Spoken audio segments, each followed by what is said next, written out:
to episode number 4 of the Turnover Football Show, brought to you by Delco Football. I'm your guy, LT, and I'm here with panel members Dan and Kev. Got to shout out Kev right now. He's in the lead of the prediction panel for Delco Football with a record of 44-9. He just had a big week. He was 16-1 this past week, and he's the leader for now. We coming though. He's hedging his bets out there. Hey, listen, we coming. The ex-champ is here. Right? So today we coming to you, we're going to be talking about weeks 2 and 3. Well, actually, I'm sorry, week 1 and 2, but it's the second week and the third week of the season. All right? First off, we're going to start off with our 50 pieces, man. 50 points is a lot of points, but we got some teams that's putting those 50 pieces up. So in week 1, Carroll put up a 50 piece, Episcopal Academy put up a 50 piece, Radnor put up a 50 piece, and Exeter 6 Chester put up a 50 piece. Great job, guys. And then week 2, Springfield put up a 50 piece, man. Y'all scoring a lot of points. Y'all doing a heck of a job. Listen, you got to score points to win the game, right? And stop other people from scoring. So great job. Next, we got to visit the Delco Football Donut Shop, baby. We got to visit the Delco Football Donut Shop. If I can get the donuts, we at the Donut Shop, baby. So, first, our last 2 weeks, Strath Haven. You guys have put up 2 donuts, man. Listen, that's amazing work. Keep grinding, y'all. Episcopal Academy. They put up a donut last week. They balling. Look, they back, right? I'll let him go ahead and put that one up.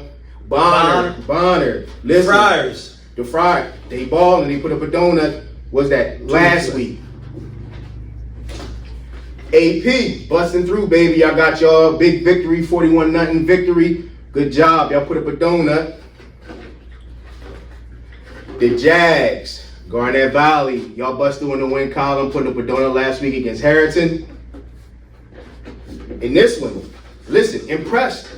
Radnor, 2 donuts back-to-back weeks, man. Listen, since that Chichester loss, they've been balling, y'all. We'll see what they do this week. Last but not least, Chester, with their 3rd donut of the season. They have yet to be scored on. Very impressive. They're doing a hell of a job there defensively in Chester. So, fellas, grab your donut. Oh, man. Yeah, boy. These donuts are for you. I had to get the chocolate one. That's crazy. Mm-hmm. I'm going to say that for later. All right? Wow. You can go ahead. All right, so next, we're going to touch on our featured players. And just for those asking, our featured players were voted on before the season. Our featured players are going to stay our featured players throughout the season. And we're going to update you on how they're doing every week and what their totals are. So first, we have our reigning player of the year, Liam Taylor. This past week against Pink Press, they took an L, but he had 27 carries for 132 yards, 2 touchdowns. He threw a pass for 37 yards. He had 8 tackles, and he blocked a kick. So that's still a hell of a game by him. I know they'd rather have the W, but hell of a job by Liam. Next, Noel Campbell from Bonner. This week, and he hasn't played a lot because they've been doing people dirty. He actually played a little bit this game, but against Wood, he was 10 for 20 for 196 yards, and they also had 4 rushes for 29 yards. He had a solid game. Next, from Chester, Jalen Harris.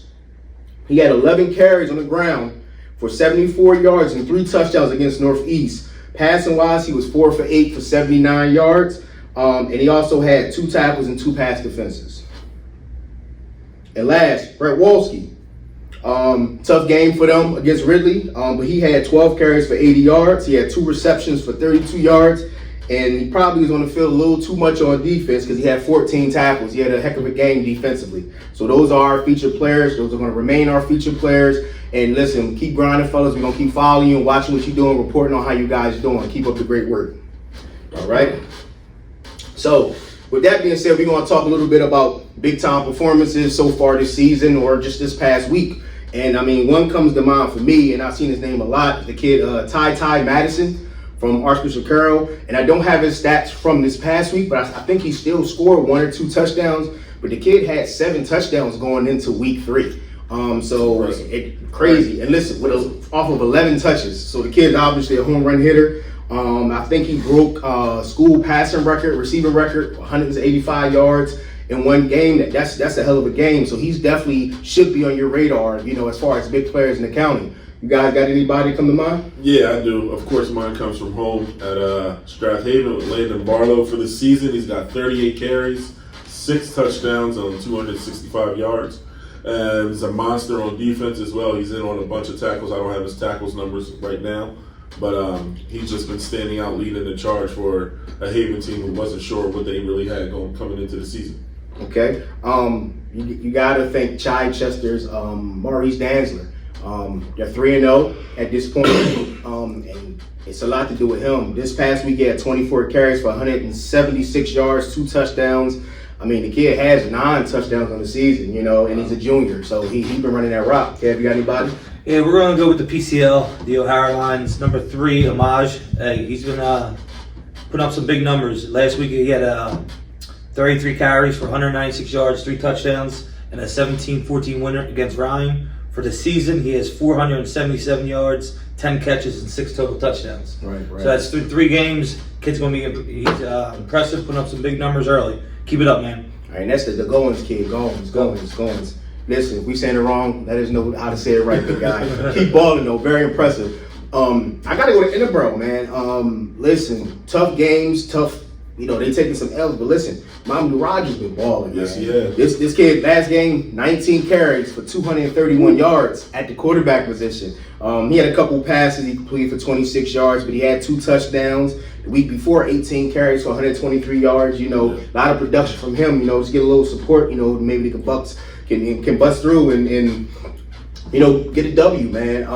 So those are just some of the guys that have big performances. Listen, your players have big performances. Don't be afraid to shoot me a DM to Delco Football or email me, imagesbylt610 @gmail.com, and let us know about your players that are having their big performances. Again, I'm on every social media site, Delco Football. Send the statistics over. Not players. We want coaches and people that can verify it. You got somebody? Yeah, Frank from Bonner. He had 5 touchdowns this week. He had to bring somebody from Bonner. I had to. He had 5? He had 5 touchdowns. He had all 5. Oh, wow. I didn't know that. Yeah, he had 5 touchdowns for him. So the Friars finally got the ground game going. Starting off a little bit too slow for me, guys. He's coming out of that tunnel ready to play. But 5 touchdowns is very impressive. Yeah, that's nothing. I'll take my God back. That was a good one. Right. All right, so next, we'll get the meat of the potatoes, baby. We're going to get into the panel picks. Our first game. Carroll is taking on Lansdowne Catholic. I'll start. I like Carroll. Might be going out a little bit of limb, but listen, if Ty can keep playing like this, keep having big games, Lansdowne, they're not a super threat. Solid team, I think. But listen, Carroll been playing some okay football. I like Carroll. I'm going Lansdowne Catholic. Okay. I'm going to go with Carroll. I'm going to stay with the hot hand, Ty. I'm going to go with Carroll. Okay. Our next game, the Hill School versus Episcopal Academy. What's your thoughts? I'm going straight with Episcopal. They're picking up where I thought they were going to be, and they're getting better each week. I'm going Episcopal. I agree. We've been playing some good football lately. I'm a ride with Episcopal. I'm going Episcopal as well. Okay. Next game, we got Upper Darby visiting Cardinal O'Hara out there in Springfield. Who you got? I'm going to go with O'Hara. They're off to a great start, 3-0 start. Weldy and Homage got the offense rolling. They had a couple good wins in the PCL already. I'm going to go O'Hara. All right, listen, and your guy over there that you spoke about earlier, he having a big season, man. We'll see if Upper Darby can slow him down, but I'm going to have to go with the Lions, O'Hara. 3 in a row, Cardinal O'Hara. All right, our next game, Conestoga at Ridley, the Red Hot Ridley. I'll go first. I like the Green Raiders, man. They're playing good football. Stoga's dropped some games. That running attack, I actually watched that game against Marple, impressed, and it that first game loss is kind of misleading because that Ridley team looked good that I saw. Thoughts? I know Chester hasn't been scored on, but I got Ridley as a top 2, top 3 defense in the area, so I'm going Ridley. Okay. Make it 3 in a row. Ridley, very impressed last week. I think they were going to continue this hot streak. Okay. Next game, we have Delco Christian at Red Line Academy. Kev? I'm going to go Red Line. That's all I got. Red Line. I'm going to go Red Line too. Delco Christian, like we need to see you bust through and prove to us that you belong and you can get a W, So, yeah, I got to go Red Line. Red Line. Great line. All right. So next game, Harrington is at Marple, coming off that loss for Marple. This is the turnaround game for Marple. They'll get back on track, get ready for the second half of the season. Yep. Marple. Yep. I think the same thing. Big win by Marple. Yep. Big win with Marple. They're gonna get the offense rolling and get back on track. Okay. And listen, I even watched Walski. Did I go with Walski stuff? Yes, you did. Yeah, I did. Listen, he was trying to get going against. He was trying to get going last week. I saw him trying to get going. You know, then they had a flag and bring things back. But I think he has a field. He has a huge game. Yep. All right. Inneborough at Upper Moreland. I gotta go with Upper Moreland. And listen, Inneborough has been. I think they're getting better each week. I don't know if they're gonna get over the hump this week though. Your thoughts? Okay. I'm going Upper Moreland. Inneborough is getting better. But I think Upper Moreland is going to be a little bit too much for him. I haven't seen everyone's pick, but I have a feeling this is the first do it for Dan week. I'm going with Inneborough. Let's go Inneborough. I think I'm the only one on the limb with you. All right. So next game, Lower Merion at Garnet Valley. Thoughts there? Garnet Valley. Garnet Valley big. Garnet Valley. Okay, that was an easy one. All right, this next one. This is actually the prediction panel's pick. And, we don't have some of us here. It's 11, 12 of us. But the prediction panel's pick for game of the week. It's Springfield visiting Pencrest. Listen, Pencrest, y'all shocked the world. Listen, y'all proved in a big way that, listen, it ain't over with. We still here to play. Y'all came out, y'all played a hell of a game. Y'all knocked off Haverford. I'm still going to go with Springfield. Springfield's riding high right now. I think it's going to be a close game. I will say if Pencrest wins this game, I would not be surprised. I just think they have a little bit more dog in the fight. I'm agreeing with everything you said, so I'm going with Pencrest. All right, I'm going with Pencrest. They're coming off of a huge win. I think it's going to catapult them to a different level, and ride with Pencrest. Okay. I'm going to go with Springfield. I think Springfield's just going to be a little bit too much for them. Pencrest, great win last week. I had Haverford as a top team in the Central right now, and you just dethroned them. But I think back-to-back weeks, playing your best football might be a little bit too much, and I think Springfield gets a victory in a tight game. Okay, next game, we have Strathaven visiting Radnor. Love what Radnor's doing, man. 2 shutouts. They bounced back from that first week loss. Their quarterback's playing good ball. Listen, they've been playing some ball, but what you think? I got Haven. But Radnor has been very impressive to start the season after week 1 loss. But I think that Haven football is just, that system is just might be too much for them. And they got 2 donuts, right? Yeah. So it's going to be hard for that offense to get going. Same here. I mean, praises for Radnor most def, but winners that they're just winners, man. They know how to win, and I think they win this one. I'm going Strathaven. We only got to talk about it. Okay, no helmet this week, huh? Nah, since Lee Corso is done, the helmet is done. I don't Lee Corso with that one. Can't put any helmets on. Okay, our next week we have William Tennett's going to be visiting Haverford High School. I'll start this one off. I think Haverford bounces back. William Tennett, this is their 3rd straight game in Delco. Well, not straight, but it's their 3rd game this year in Delco. Other 2 Delco teams took care of them handily. I think it continues. I think Haverford rolls, and I think Teller, listen, he might be close to a 300-yard game this week. Kev? Yeah, I'm going to go Haverford. They get back on the winning train. I think that's just a tough football game, and I think the coaches up there do a great job. They're going to have that team ready to play some football, and I think it's going to be early, maybe a little by halftime. Oh, wow. Thoughts? Nah, I mean, you guys said it all. Haverford. Okay. All right, next game. We have Williamstown, New Jersey coming to Chichester. Thoughts, Dan? I'm rolling with Chi on this one.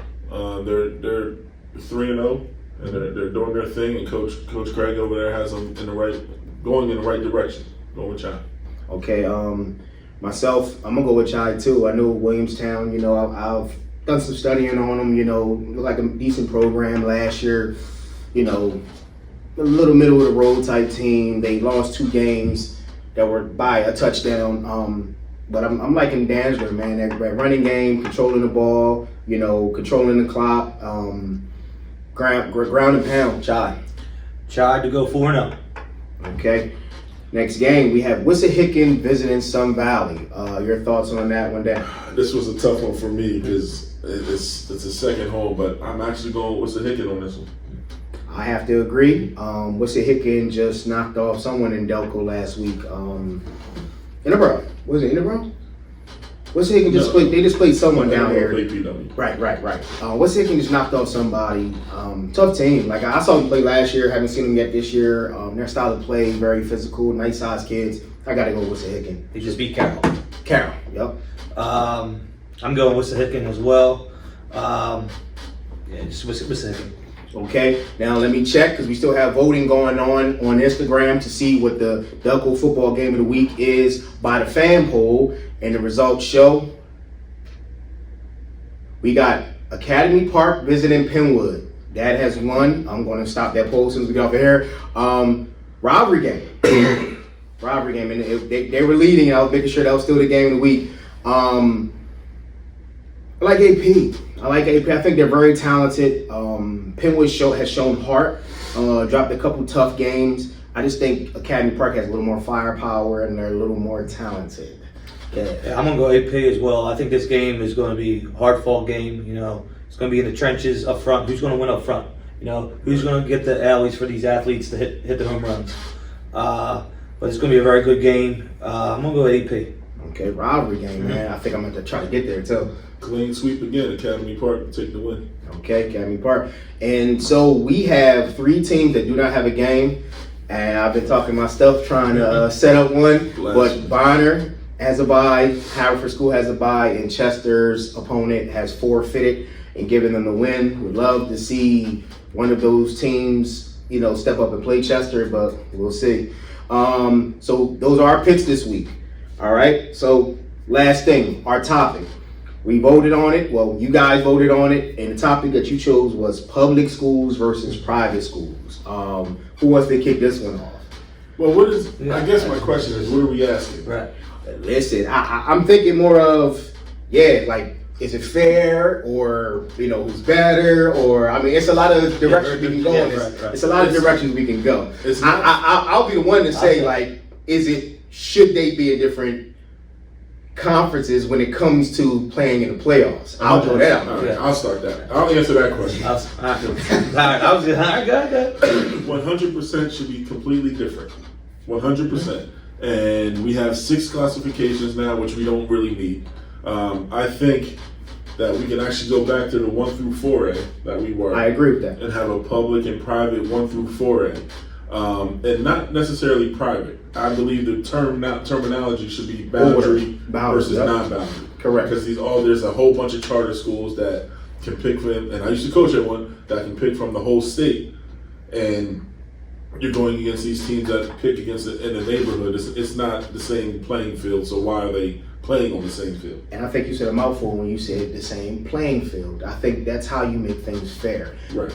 This team should only be allowed to do what their opponents are allowed to do. If this team has a set of rules that the other team doesn't follow, how do we have an even playing field? Right. Go ahead, Kevin. And this is playoffs we're talking. Right. So a lot to talk about there. Okay. So, but we all know teams have players from outside that's not supposed to, right? You talking about the non-boundary? Non-boundary. Right. There's people that have different addresses. Okay. Right? Allegedly. All right. So that's my one talk about that. But do I think it's still fair? No, absolutely not. Should they do something about it? Absolutely. Because everyone's tired of seeing St. Joe's win. It's annoying. The Hawk will never die. Yeah, it's annoying. Everyone's tired of it. I battled it back in 2001. You know what I mean? So I think the best thing we can do what do you think about this? If you want to go 1 through 4, all right. Then 1 through 4 have, say, private or boundary, 1 through 4 non-boundary, and then do a bracket like that, and then have them 2 champs play each other.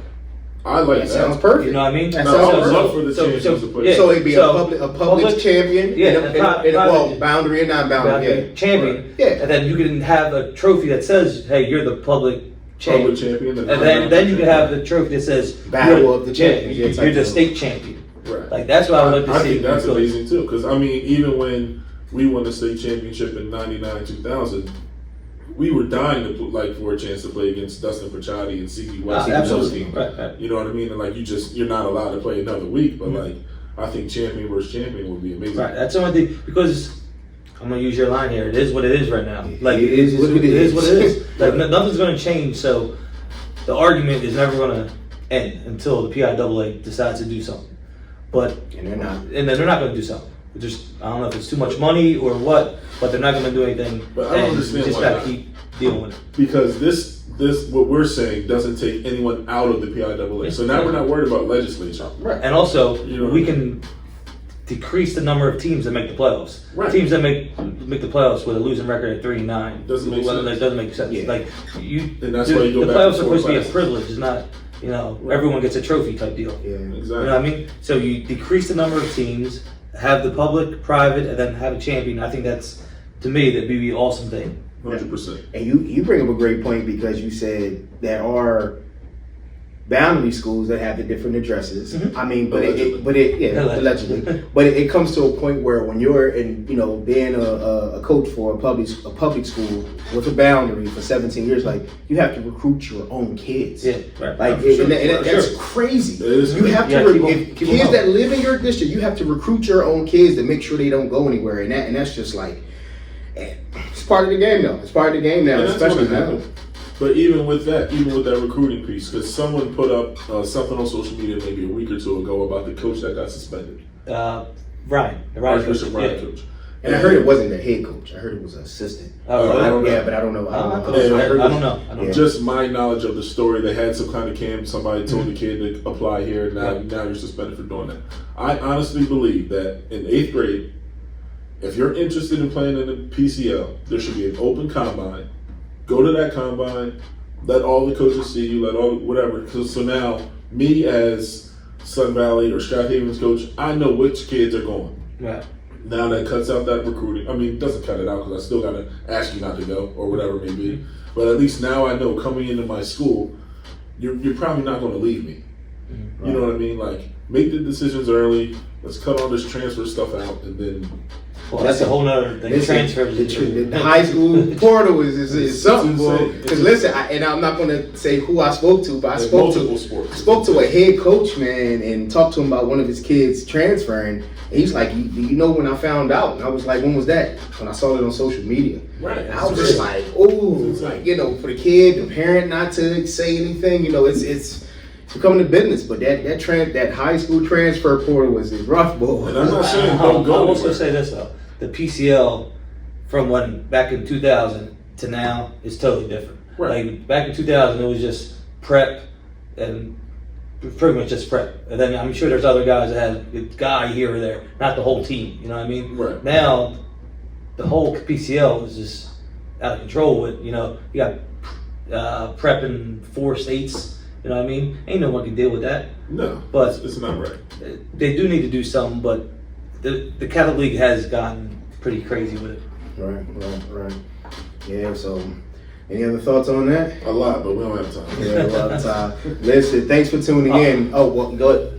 Come on, Delco football, get this right and get Chester a game. Come on, let's go. Man, listen, we would love to see that matchup. We'd love to see the Friars or even the Fords from Haverford, come give them a visit. It's rough when a team, freaking forfeits a game. We want to see the kids play. The kids have earned it. So, definitely, if we can make it happen, we can please make it happen. Mm-hmm. I definitely want to give a shout out to Boyd, the quarterback up there at Northeast High, former Delco football guy, Unfortunate, just get well soon, young brother. We definitely in our prayers. Can I give one non-Delco shout out? Is that allowed? Go ahead, man. I want to give a big shout out to Royale Edwards at Alden Reed. That is a Delco shout out. I mean, the That's a team's not Delco Delco. shout That's out. my guy. Yeah. That's my bro. Yeah. Getting the first win in school history at Alden Reed. Congrats, coach. Congrats. Congratulations, Royale of Alden Reed. Yep. So listen, that's our show, man. Appreciate you all tuning in. Look forward to a lot of graphics going up. You're going to be seeing all types of stuff coming out of the Delco football camp. We're looking forward to this week, seeing the games. Again, if you have big games, anything you want us to address, my email is always open. Again, it's imagesbylt610@gmail.com, or you can DM or straight message any one of the Delco football accounts to get a hold of us. Other than that, we'll see y'all episode 5. Good luck this weekend. Peace. Yeah.